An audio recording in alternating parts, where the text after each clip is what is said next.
आज गावं बदलतायत, शेती मशीनवर चालते आणि जनावरांविषयीचं प्रेम, जिव्हाळा आणि माणुसकी कमी होत चालली.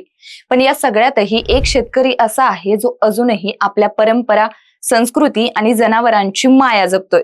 अक्कलकोट तालुक्यातल्या नागनसूर गावात राहणारे बसवराज प्रचंडे, ज्यांच्यासाठी बैल फक्त काम करणारा प्राणी नाही तर देवाप्रमाणे मानाचा कुटुंबातील सदस्य आहे. थंडी वाढली आणि त्यांनी काय केलं माहितीये? आपल्या बैलांसाठी खास स्वेटर शिवून घेतलं. आणि आता हा विषय सगळीकडे चर्चेत आहे. मंडळी, काय आहे या शेतकऱ्याच्या प्रेमामागची गोष्ट? एवढं वेगळं आणि अनोखं पाऊल त्यांनी का उचललं? चला तर आज जाणून घेऊया बसवराज प्रचंडे आणि त्यांच्या बैलांमधल्या अनोख्या नात्याची ही खरी, मनाला भिडणारी कहाणी. नमस्कार, मी पल्लवी आणि तुम्ही पाहताय महाराष्ट्र जागरण. प्रचंडे यांच्या दृष्टीने बैल हा केवळ शेतीतील काम करणारा प्राणी नसून देवाप्रमाणे पूज्य, कुटुंबातील सर्वात मानाचा सदस्य आहे.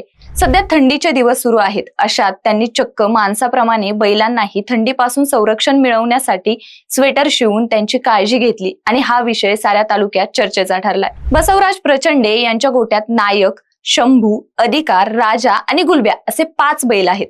बैलगाडा शर्यतीच्या मैदानात या बैलांची ख्याती सर्व दूर पोहोचली.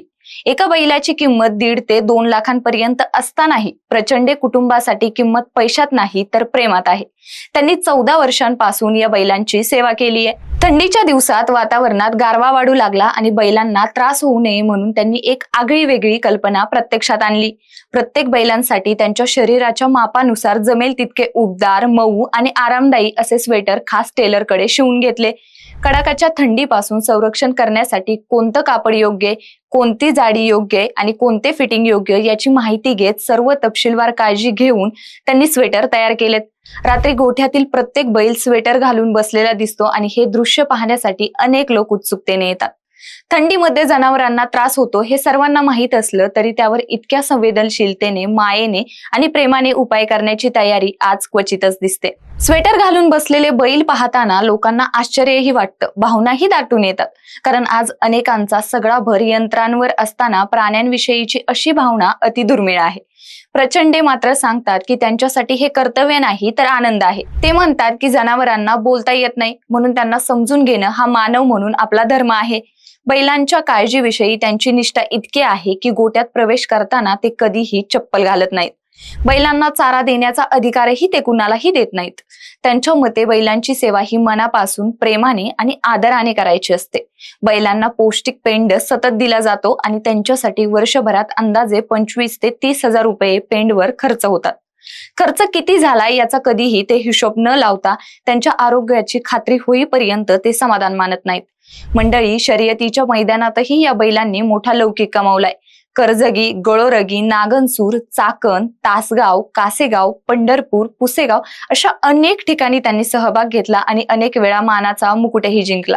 परंतु तरीही शर्यतीतील कीर्तीपेक्षा गोठ्यातील सेवा त्यांना अधिक आनंद देते.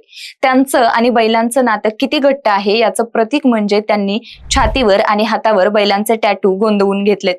प्रेम आणि श्रद्धेचा कायमस्वरूपी ठसा त्यांनी मनामध्ये कोरलाय. आजच्या युगात प्रत्येक जण प्रगतीच्या मागे धावत असताना संस्कृती, परंपरा आणि जिव्हाळा टिकवून ठेवणारे मोजकेच लोक आहेत.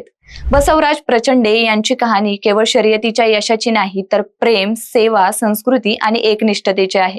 त्यांच्याकडे पाहिल्यावर कळतं की प्रगती झाली तरी माणूस, संस्कार आणि भावनिक नातं जपलं तरच विकासाचं चित्र पूर्ण होतं.